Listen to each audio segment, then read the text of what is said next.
Boa noite. Nós já vamos começando aqui para a gente manter a nossa pontualidade.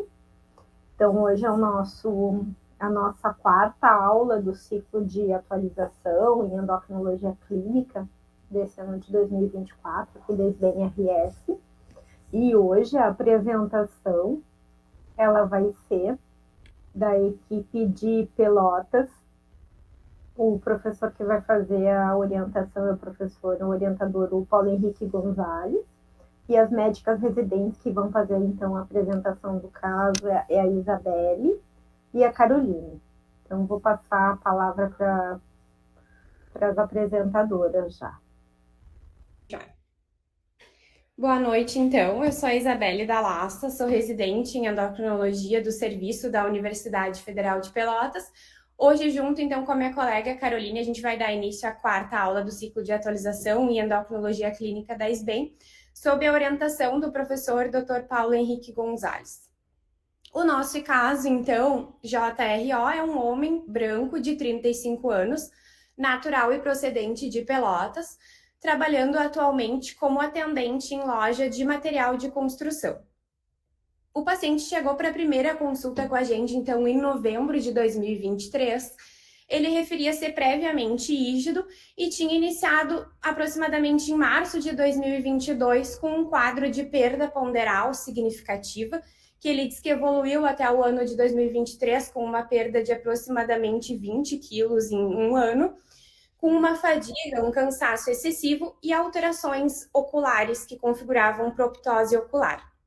Ele disse que no início dos sintomas, ele procurou atendimento com uma endocrinologista em outro serviço, que foi diagnosticado com hipertireoidismo. Ele recebeu a prescrição do metimazol em 20 mg dia, negava outras medicações de uso contínuo ou ter utilizado outras medicações, e ele depois, então, ficou sem acompanhamento e referia também fazer uso irregular da medicação.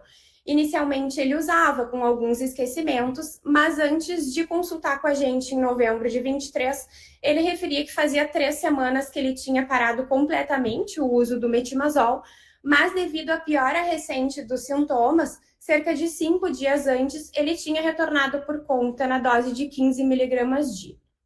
Então, agora, os sintomas que eram referidos por ele nessa primeira consulta era de fadiga importante, intolerância ao calor, sudorese excessiva, polievacuações, irritabilidade, palpitações e alguns episódios de câimbras em membros inferiores.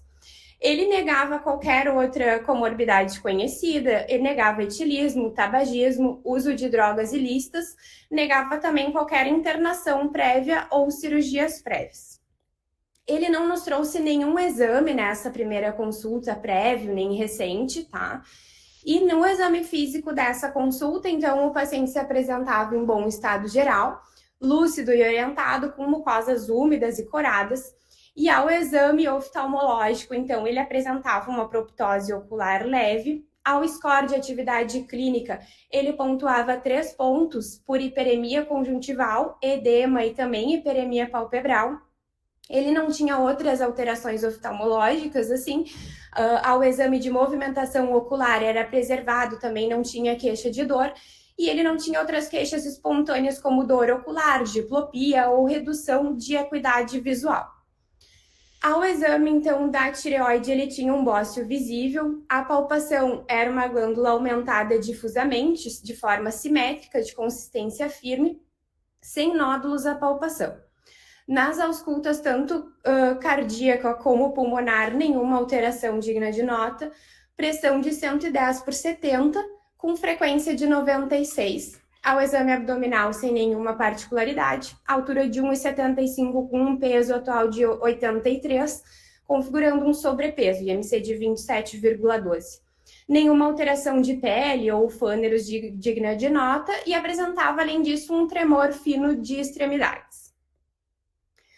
A conduta, então, nessa primeira consulta, visto que o paciente não tinha nenhum exame, tinha retornado o uso do metimazol há 5 dias, a gente manteve, então, na mesma dose utilizada. Solicitamos novos laboratoriais e novo ultrassom de tireoide para o paciente retornar assim que possível.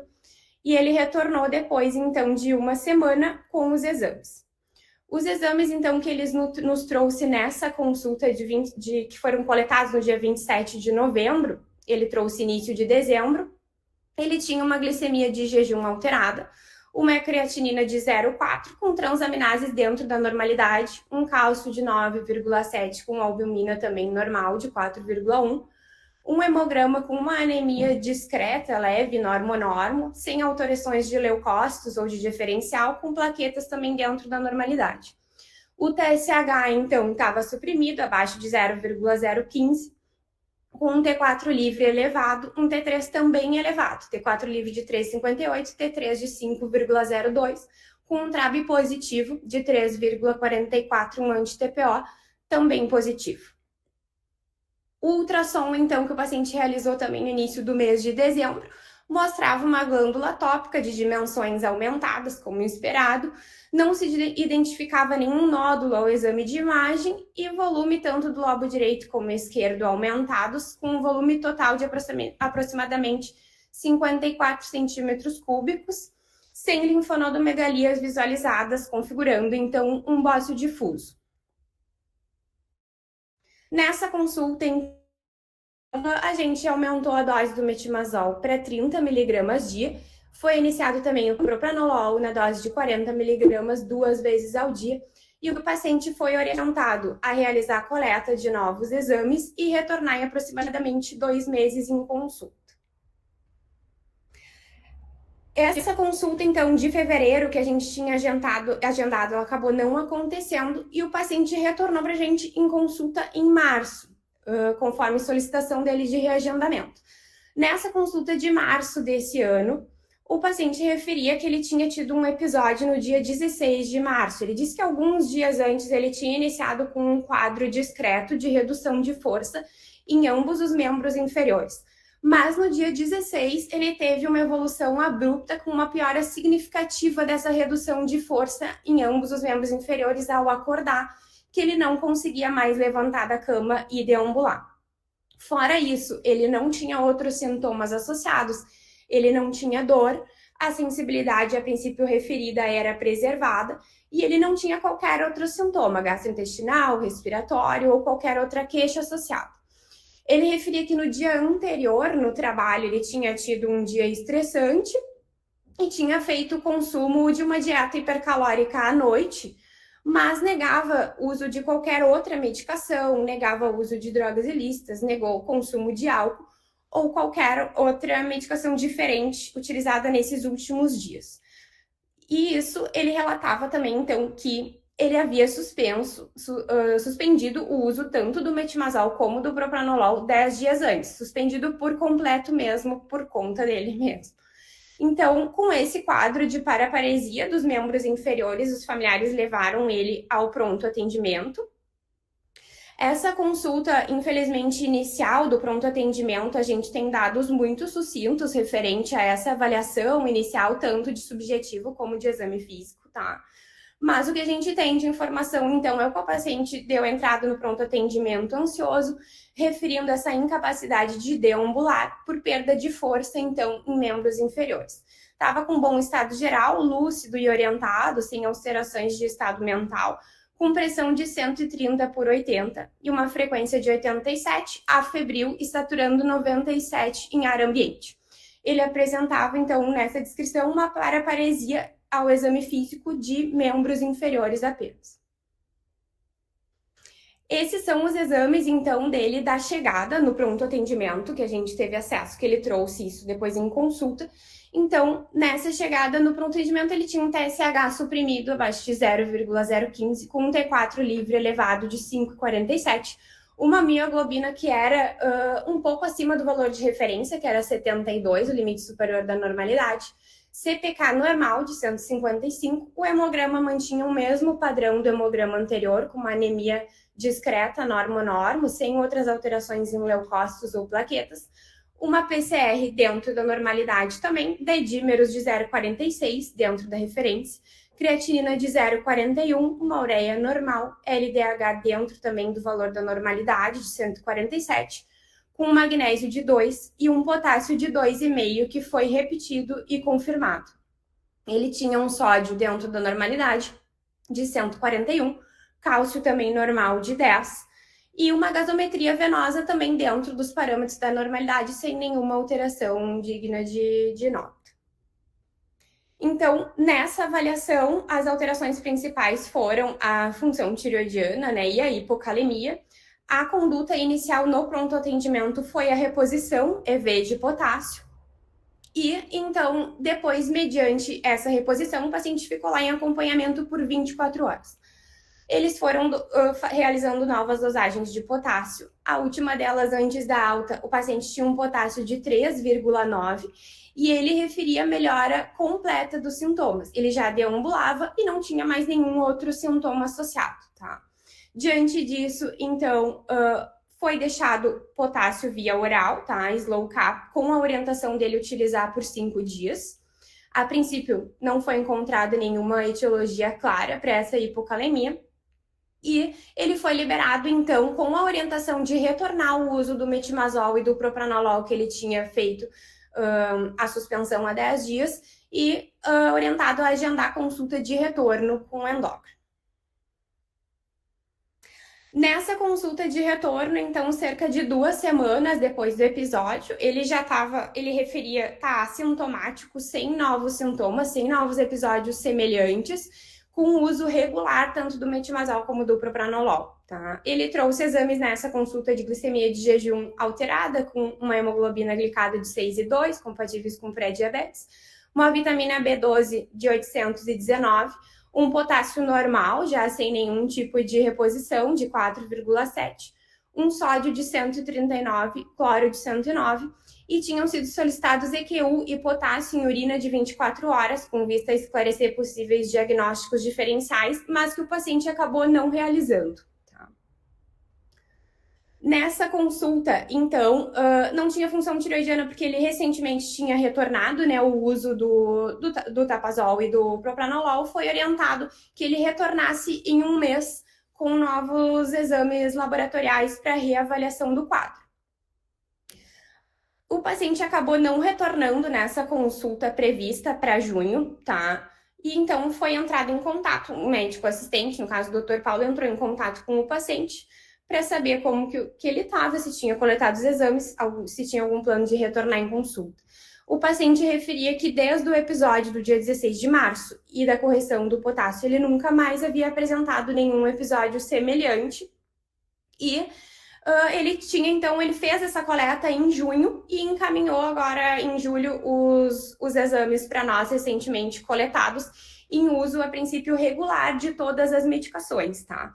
Nessa consulta a gente questionou novamente o paciente sobre possíveis uso de alguma medicação que ele pudesse não ter relatado, que pudesse interferir no resultado do potássio, assim como qualquer outro evento, diarreia, vômitos, qualquer outra coisa que pudesse ter acontecido, mas ele sempre negou tudo e dizia que não tinha feito uso de nenhuma medicação.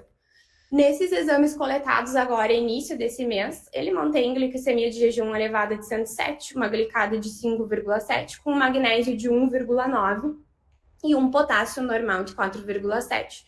Sódio dentro da normalidade, 143, com uma albumina também normal de 4,4. Um TSH ainda suprimido, abaixo de 0,015, mas um T4 livre já normal de 1,4. Um EQU também solicitado para diagnóstico diferencial, mas dentro da normalidade, com densidade e pH normais, sem outras alterações dignas de nota. Então, diante do quadro de um homem jovem com diagnóstico de hipertireoidismo por doença de Graves, que mediante um quadro de tireotoxicose devido à pausa das medicações, né, realizada pelo próprio paciente, que apresentou um quadro de paraparesia associado à hipocalemia, que foi completamente revertida após a reposição de potássio, sem novos episódios após também a melhora de T4 livre. A nossa principal hipótese diagnóstica, até então também não encontrada outras causas de hipocalemia, foi de paralisia periódica hipocalêmica tireotóxica. Agora eu vou passar, então, a revisão de literatura para a Caroline, do caso, se alguém tiver alguma dúvida ou se quiser tirar. É que o professor Sérgio Almeida está com a mãozinha levantada aqui. Tá. Pode falar, Sérgio. Perdão, ouvindo? Sim. Agora sim. Caroline, esse paciente tinha traços orientais ou não? Não, Não, era não. caucasiano mesmo. Isso. Tá. E foi esse o primeiro e único episódio na vida dele que ele teve algo parecido com uma Único. paralisia flácida? Foi o único e familiar também nada descrito, semelhante. Ok. E tem essa história comprovada de ter feito na véspera do episódio, uma alimentação rica em carboidratos. Isso, Tá. na noite anterior. Esse foi um dado espontâneo ou foi pego por vocês em história, recuperando o passado dele? Foi questionado referente a se tinha acontecido alguma coisa diferente no dia anterior, assim, né? Sobre possíveis acontecimentos. Ele referia que tinha sido um dia mais estressante no trabalho e que a única coisa diferente é que à noite tinha feito essa ingesta exagerada, assim, uma alimentação hipercalórica, quando questionado. Tá bem. Obrigado, hein? Nada. Mais alguma outra pergunta? Tá, então eu vou prosseguir agora com a revisão de literatura da paralisia periódica hipocalêmica tireotóxica. Então, a paralisia periódica, ela é uma doença neuromuscular da família das canaliculopatias, que estão associadas a um defeito nos canais iônicos musculares. Ela é caracterizada por episódios de perda de força muscular indolor, descritos como ataques súbitos, e a maioria desses casos é hereditário da família das autossômicas dominantes. Elas podem ou não ocorrer associados a distúrbios do potássio, e quando elas são associadas, então, também a alguma forma de hipertireoidismo, elas são descritas como paralisia periódica hipocalêmica tireotóxica, que foi o caso do nosso paciente.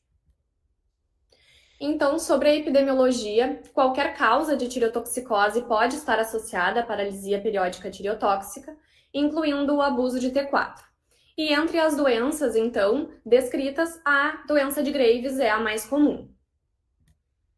Mais de 95% dos casos são descritos em homens, numa idade entre 20 e 39 anos, e a prevalência ela é bem maior no leste asiático. Alguns estudos ali, 2 estudos mostraram que 13,2% desses casos aconteceram no leste asiático em homens. Então, sobre a patogênese, o que vai ser um aumento dos hormônios tireoidianos, que vão causar um aumento da responsividade tecidual à estimulação beta-adrenérgica, causando, então, uma excitabilidade da ATPase sódio-potássio. Então, aumentando o influxo de potássio para o meio intracelular, causando uma hiperpolarização da membrana das células e uma inexcitabilidade da fibra muscular. Apesar dela não ser de herança autossômica dominante, como na forma hereditária, em alguns estudos se viu, então, um provável defeito no canal iônico por alteração na expressão do gene KCNJ2. E também há descrito na literatura um possível papel da epinefrina, da insulina e da testosterona, acentuando, então, a atividade da TPase, sendo desencadeada, então, né, por sintomas como estresse, a dieta hipercalórica, que foi descrita pelo nosso paciente. Então, sobre a clínica, serão, então, ataques súbitos de perda de força generalizada, que podem durar minutos, horas ou até dias, com preservação da consciência. São mais frequentes, então, à noite ou nas primeiras horas da manhã, e vão afetar músculos mais proximais.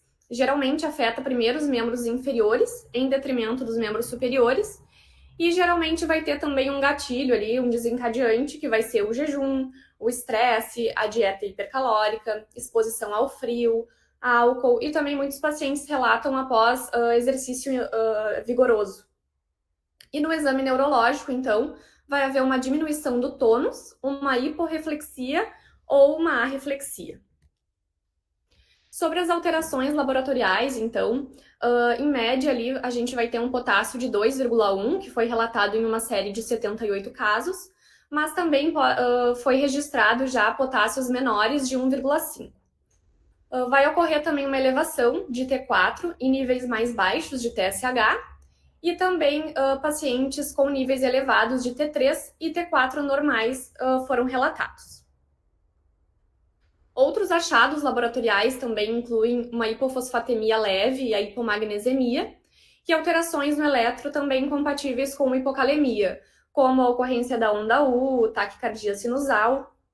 E também alguns pacientes eles podem ter arritmias, né, potencialmente fatais, como bloqueios atrioventriculares de segundo grau e também fibrilação ventricular. Sobre o diagnóstico, então, é bem importante a gente excluir outras condições associadas à hipocalemia, principalmente o uso de diuréticos e de beta-adrenérgicos, outras causas de origem renal, perdas pelo trato gastrointestinal e distúrbios do equilíbrio ácido-base. Na anamnese, então, também a gente tem que verificar o histórico de hipertireoidismo desses pacientes, porque alguns casos também ocorrem sem o diagnóstico prévio.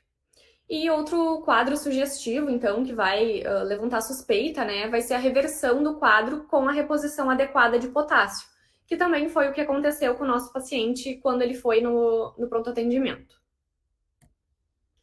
No diagnóstico diferencial, então, a gente vai diferenciar de outras causas de quadriparesia aguda, como a crise miastênica, a síndrome de Guillain-Barré, mielopatia aguda, a miopatia tireotóxica aguda, o botulismo, entre outros. No tratamento agudo, então, a gente procura internar esses pacientes, né, hospitalizar, realizar uma monitorização tanto cardíaca quanto ventilatória, suplementar, né, potássio endovenoso ou via oral e utilizar também o propranolol endovenoso ou via oral para esses pacientes refratários, porque eles vão reverter, então, a estimulação excessiva da ATPase sódio-potássio. E no tratamento preventivo, então, é importante a gente restaurar o eutireoidismo desses pacientes com drogas antitireoidianas, utilizar bloqueadores não cardioseletivos. Eles são preferidos porque os cardioseletivos eles têm mais ação no receptor beta-1, e o mais envolvido na ATPase sódio-potássio é o beta-2. E também evitar fatores desencadeantes. Obrigada!